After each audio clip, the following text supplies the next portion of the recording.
Então, no livro 1, nós encontramos as dificuldades para definir este importante conceito, que é o conceito da justiça, que vai ser a construção deste diálogo. Então, Céfalo diz, olha, justiça é dar a cada um o que lhe pertence. Justiça é dar a cada um o que é devido. Céfalo lembra aí o conceito tradicional, vamos dizer assim, antigo e tradicional, já conhecido de justiça. Mas Sócrates coloca uma objeção. Diz o seguinte, olha, será que é isto mesmo? E aí Sócrates dá um exemplo de um amigo que deve dar de volta, de um amigo que pediu a outro amigo uma arma emprestada, uma arma, né? E depois deveria devolver esta arma, né? É justo que devolvamos os bens a quem nos emprestou, a quem é de direito.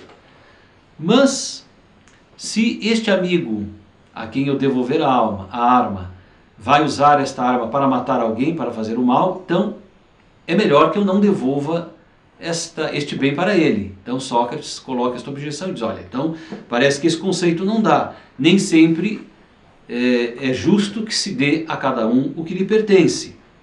Aí Polemarco diz o seguinte, justiça é fazer bem aos amigos e mal aos inimigos. Este é um conceito que vai ser muito lembrado com o positivismo no século passado, por exemplo, né? Lei para os inimigos, né? e perdão para os amigos.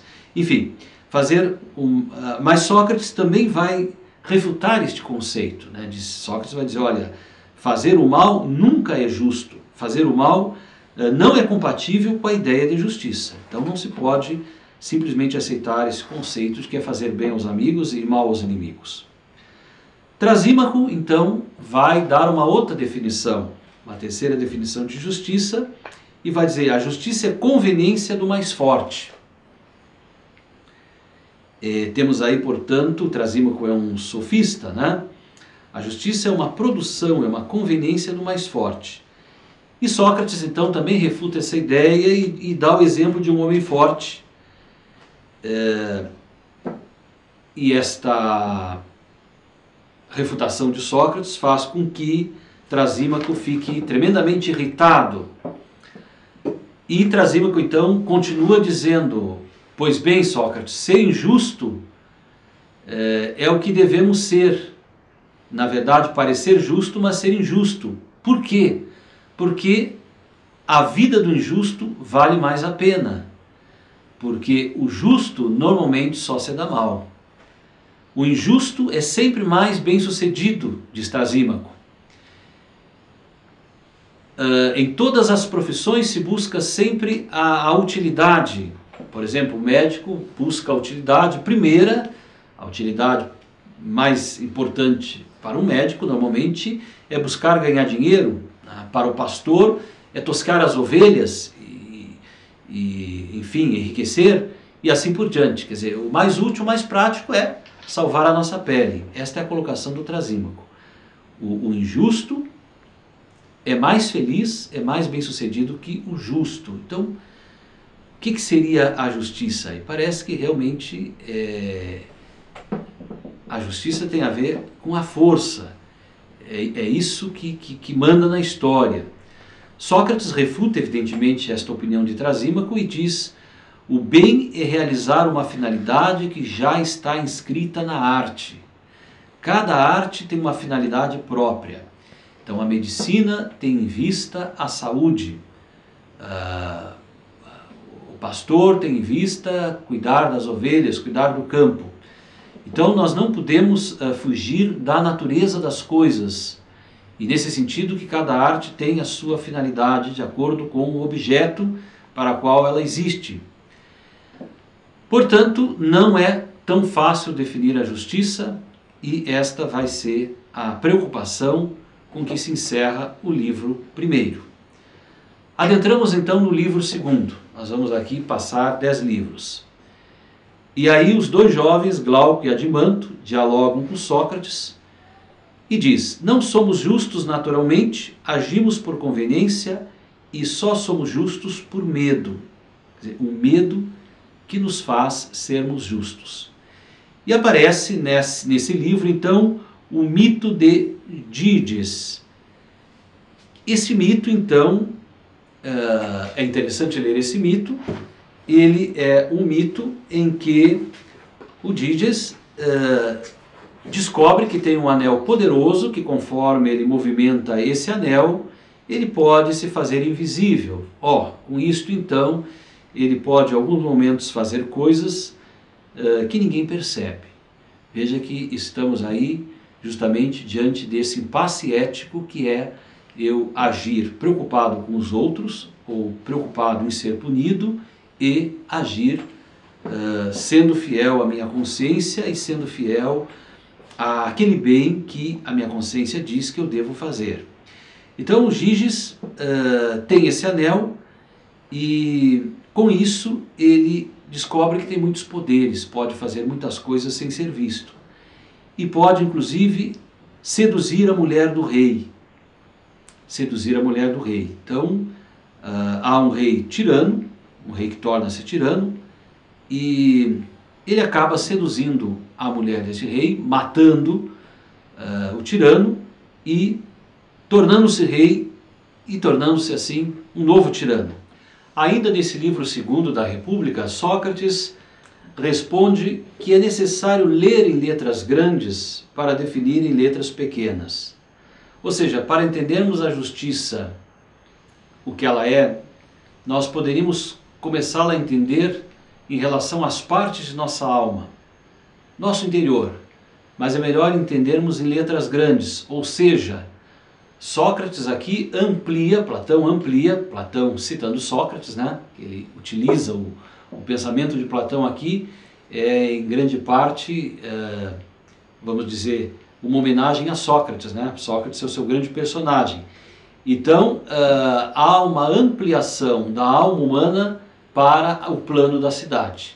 Sendo a cidade mais visível, a forma maior, então com isso, analisando a cidade, nós percebemos as partes da cidade, as imbricações todas, as virtudes, as classes, e aí entendemos o que é a justiça, e entendemos assim o que é o próprio homem que está para a cidade e a cidade está para o homem. Então o plano maior é a cidade. Então, para entender a justiça na alma, primeiro Platão fala da cidade. A cidade vai ter 3 classes. Sócrates convida para se idealizar a cidade. E essas classes, elas existem justamente para satisfazer as necessidades básicas de cada ser humano. Então Platão aí coloca na boca de Sócrates as 3 classes que compõem a cidade. A primeira classe, então, é a classe dos camponeses, a classe dos artesãos, dos agricultores, dos comerciantes, enfim, dos que produzem bens. E esta classe, então, pode ser identificada com a alma concupiscível. A virtude principal para esta classe, para esse tipo de pessoas, é a virtude da temperança. E propriamente não há uma educação para esta classe, essa classe vai aprendendo as coisas à base da imitação. A segunda classe, então, é a classe dos guerreiros, dos guardas, dos que defendem a cidade dos perigos internos e externos. Poderíamos também chamar de soldados ou militares. E a essa classe corresponde uma parte da alma que é a parte irascível, a parte do peito.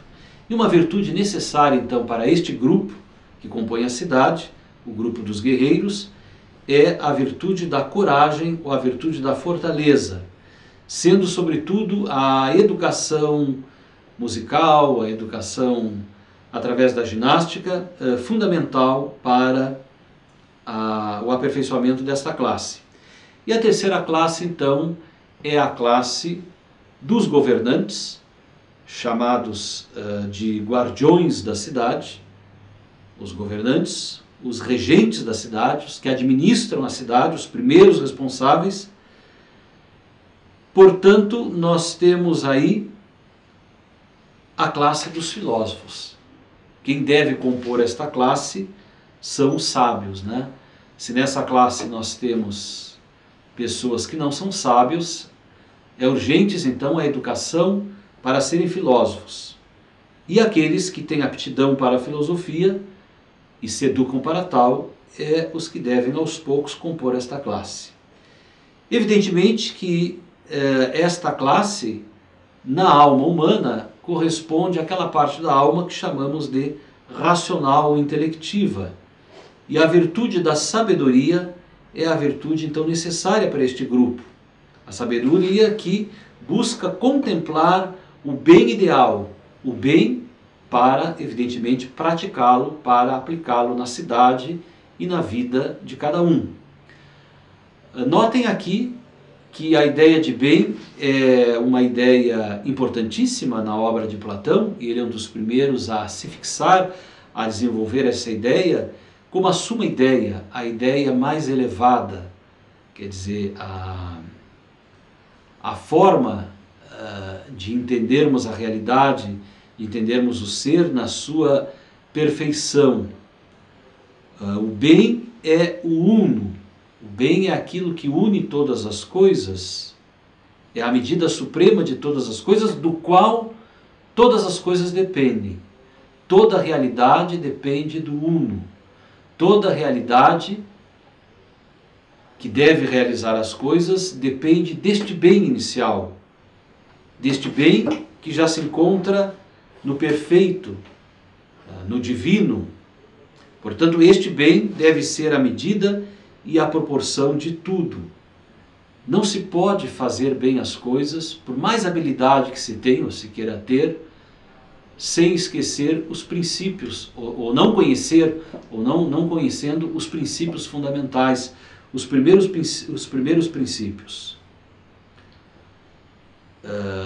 Nós achamos que às vezes simplesmente mudar um presidente, mudar um partido, resolvemos as coisas, mas as coisas não são resolvidas enquanto o Estado, o governo, não estiver de acordo, não estiver convergindo para o bem principal, para aquilo que é o mais importante. E então, para esta classe de filósofos, governantes, de certa forma, os guardiões da cidade, os verdadeiros guardiões, mais do que os soldados, é necessário, então, uma educação fundada sobre a dialética para alcançar o conhecimento do bem. E o equilíbrio dessas três classes, o equilíbrio desses três grupos, podemos dizer destas três virtudes, temperança, coragem e sabedoria, é o que vai gerar a justiça. Então a justiça é justamente o equilíbrio das partes da cidade, onde cada cidade realiza bem a sua função. E mantendo então essa proporção, esse equilíbrio, nós temos a justiça na cidade. Da mesma forma, na alma humana, quando as três partes da alma, a parte concupiscível, a parte irascível, ou seja, a parte do desejo, a parte do interesse, é equilibrada com a parte racional que deve governar, que deve comandar a alma, então nós temos assim uma alma justa, um homem justo. Note-se aqui que essas diversas partes da cidade ou classes não são castas no sentido de que alguém, uma vez nascendo ou pertencendo a uma classe, não pode passar para outra. Não. Em Platão, sim, é possível que eu hoje pertença a esta classe, mas de acordo com as minhas aptidões e conforme eu mover a educação, eu posso passar para outra classe. Então não são castas fechadas em si mesmo. Também o que une a essas classes, né, o que une os grupos humanos, o que gera a sociedade civil, é justamente a busca da unidade. O que é a unidade aqui? É um vínculo que nos une. É um vínculo, este vínculo é a justiça, que permite a realização de cada um. E esta realização, se tiver o auxílio da cidade, será melhor. Então vocês imaginem aqui, por exemplo, podemos dizer aí que duas pessoas quando casam, inicialmente cada pessoa não é uma sociedade, ou mesmo que estejam namorando, podem estar ali juntos, abraçados, mas se não há um vínculo, não há um compromisso, não há um fim, não há uma sociedade. No momento que casam, que há uma disposição, que há uma promessa, que há a união num mesmo objetivo, então nós temos aí uma sociedade, né?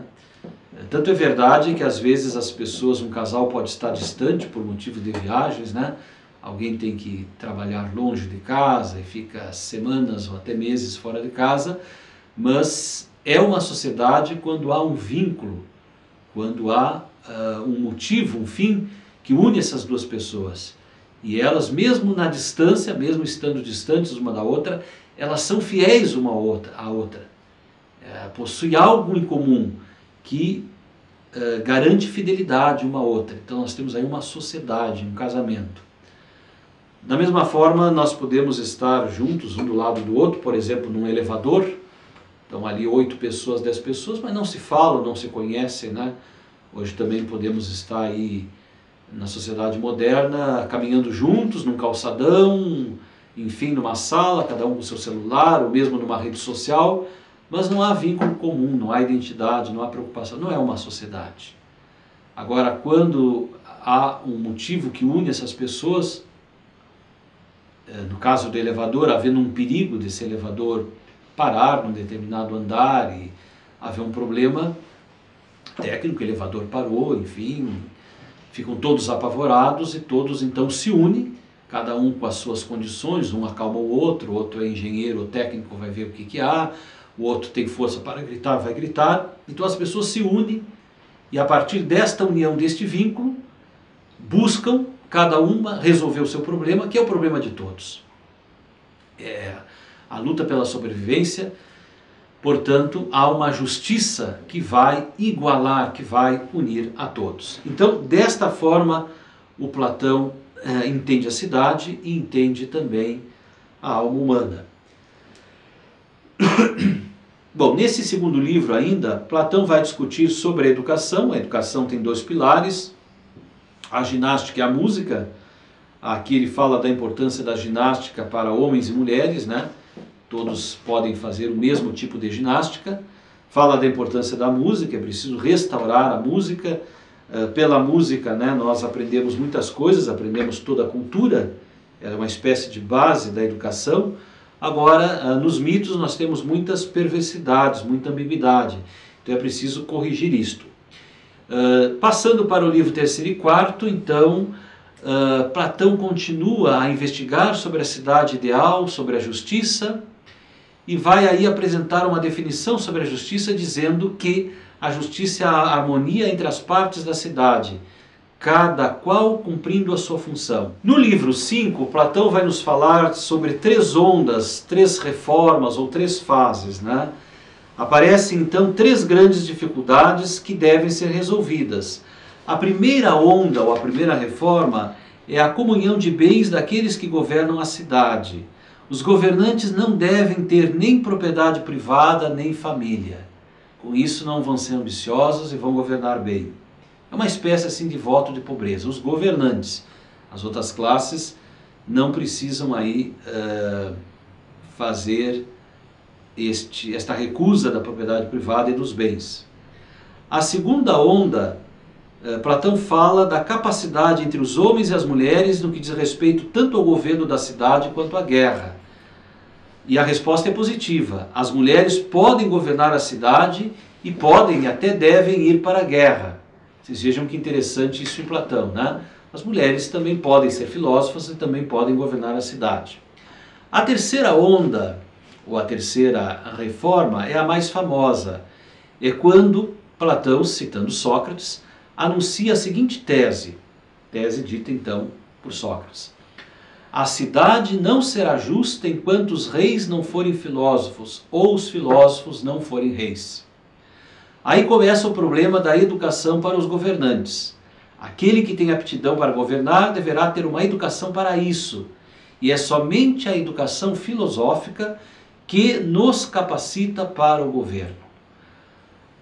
Somente a filosofia pode nos capacitar para contemplar a ideia de bem, que é a ideia máxima existente no plano das ideias.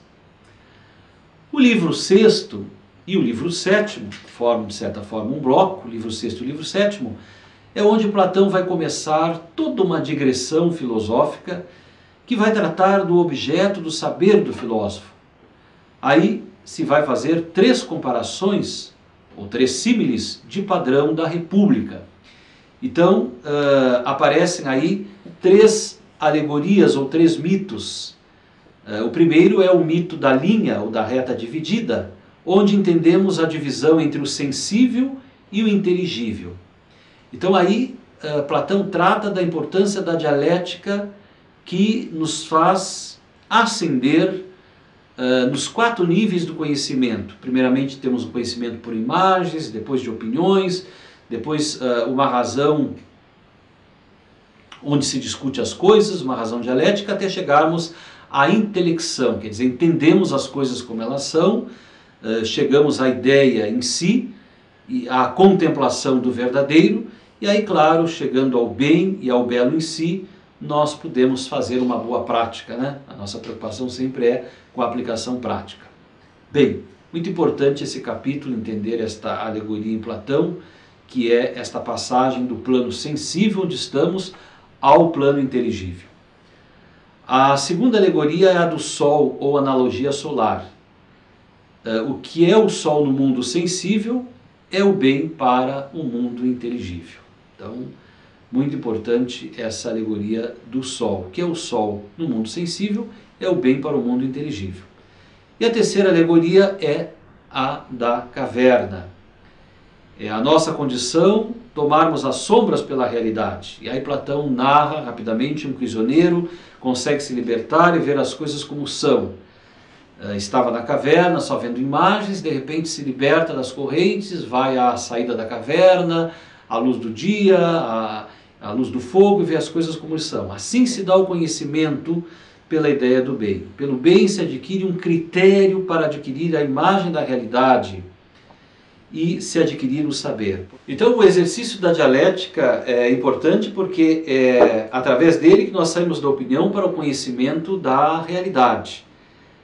Claro que aí temos um impacto político. Quem conhece a realidade, conhece a verdade, ou preocupa-se com a verdade, tem esse problema político, como teve Sócrates, que o levou à morte. Mas Platão coloca o seguinte: se a verdade é a opinião da maioria, então a morte de Sócrates foi justa. Ora, isto não pode ser. A morte de Sócrates não foi justa, embora a maioria quisesse isso, estava Atenas num regime democrático. Então diz Platão, a verdade não é opinião. A verdade não é opinião. E muito menos opinião da maioria que pode ser manipulada. Uma cidade que é desenvolvida, culta, justa, como é Atenas, como é que pode matar Sócrates? Isso é uma contradição. Então aqui existe uma discussão sobre o currículo de formação do filósofo do dialético. A formação do filósofo começa com a matemática e se percorre uma série de ciências até chegar à dialética. Aí o dialético é formado e, uma vez capacitado a contemplar a ideia do bem, é capacitado para governar a cidade. Não vai receber nada por isso, pois ele já recebeu muito da cidade, a oportunidade de estudar filosofia, portanto é uma obrigação dele retribuir agora, fazer um bem à cidade, a cidade que lhe proporcionou a oportunidade de estudar filosofia, de tornar-se um filósofo. Então vejam que nós temos aqui no livro sétimo esta ideia muito importante, que a verdade não é opinião, e muito menos a opinião da maioria, que pode se enganar. No livro oitavo, então, Platão faz uma tipologia das formas de governo. A própria cidade, realizando-se, vai se degenerar. Vejam que para Platão, tudo que se realiza no mundo do dever, no mundo sensível, se degenera, lamentavelmente. Tudo que nasce se degenera. A cada forma de governo corresponde um tipo humano. Então aí a timocracia, o homem timocrático, a oligarquia, o homem oligárquico, a democracia, o homem democrático e a tirania, o tirano. O que é a timocracia? É o governo que prima pela honra, né? O governo dos honrados, dos homens honrados, o governo militar, o governo da disciplina, dos homens honrados, dos homens que aos poucos vão acumulando bens e se tornam assim o governo dos ricos, portanto a oligarquia. A oligarquia como governo dos ricos, então, governo dos ambiciosos, se degenera numa convulsão social, em grandes diferenças. De um lado temos ricos, de outro lado temos pobres, e a timocracia, degenerada em oligarquia, se degenera em democracia. Então, da oligarquia vamos ter a democracia. Claro que Platão está falando de uma democracia, sobretudo como demagogia, né? Aquela demagogia dos sofistas, que chegou a matar Sócrates. Ele não tem conhecimento das nossas democracias contemporâneas, que por um lado são avançadas e significativas, por outro lado merecem, sem dúvida nenhuma, a crítica de Platão. Mas essa democracia então vai ser o reino da liberdade absoluta, onde há uma grande inversão de valores, quer dizer, um liberalismo, né?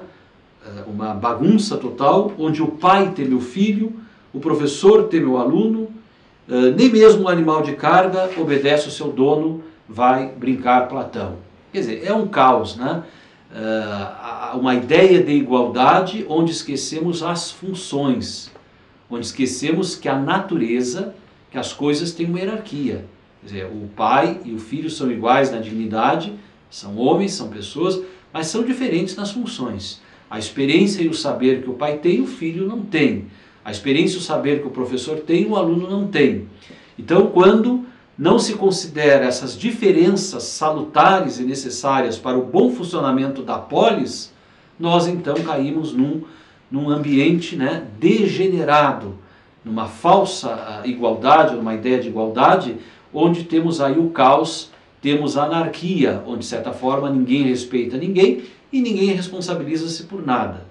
Então justamente por causa disso o caos se instaura, a anarquia se instaura e alguém aparece como salvador da pátria. Sempre então aparece um partido, um grupo, uma pessoa que se torna o salvador da pátria.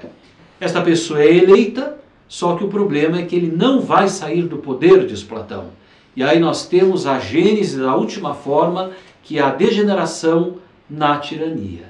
Então a democracia que contribui, que ajuda a tirania.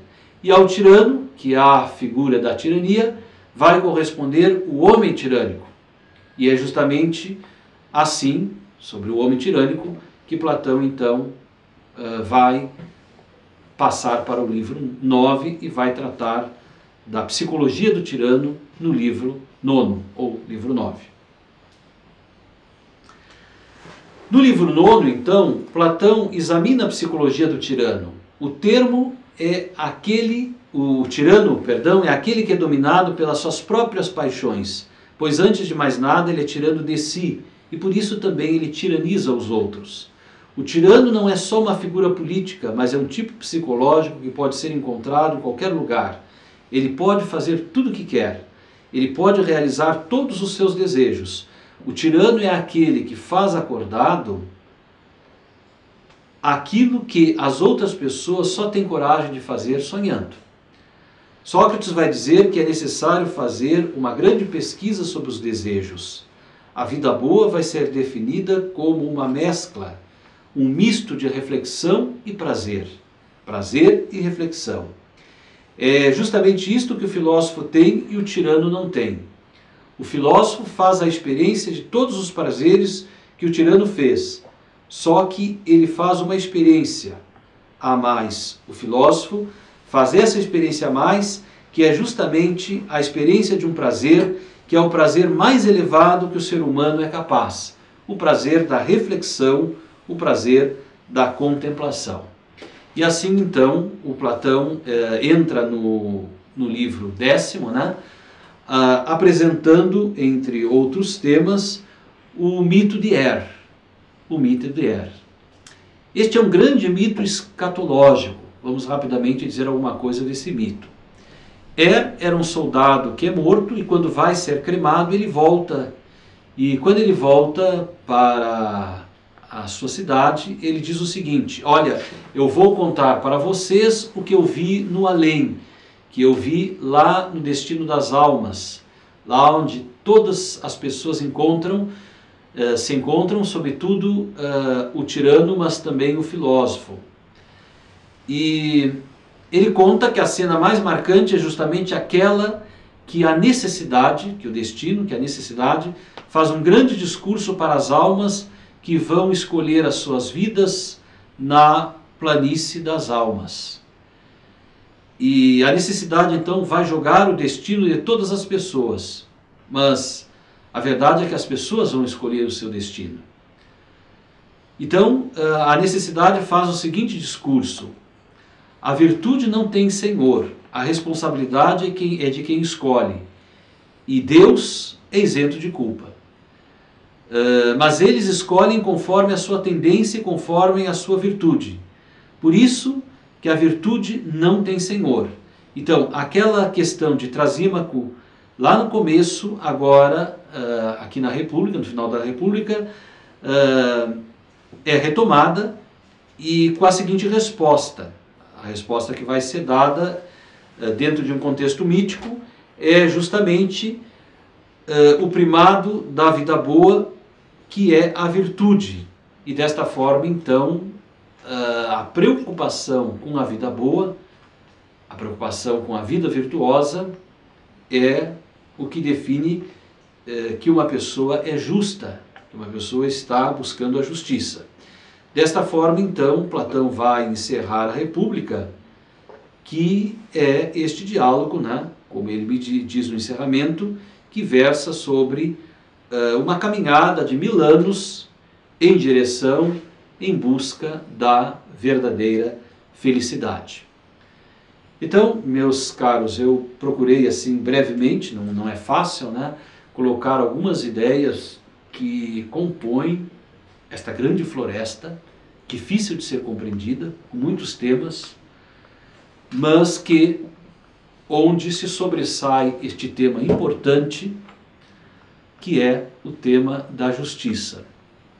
E sem dúvida nenhuma, com esta reflexão sobre a justiça que é uma virtude que o ser humano deve buscar para se realizar, e ela nada mais é do que um equilíbrio das 3 forças, das 3 dimensões, das 3 partes que compõem o que é o sujeito, que compõem o que é a alma humana. Mas também esta harmonia, esta busca da justiça é o que garante a felicidade, a realização da polis, da cidade, do Estado. Isto muitos vão dizer que é utópico. Platão está propondo uma cidade, uma educação muito difícil. Parece que isso não existe em lugar nenhum. Mas realmente ele se lança nessa proposta. Isso é difícil, é árduo, mas ele nos mostra o caminho. Nos mostra lá o ápice da montanha, né? Sem isso não se pode falar de realização humana. Quer dizer, e a polis tem que estar a serviço da realização do homem, senão para que serve a cidade? A cidade não pode se preocupar só com um fim que diz respeito a um momento, a uma fase da vida, a um grupo, a uma classe, mas a cidade tem que se preocupar com a felicidade humana.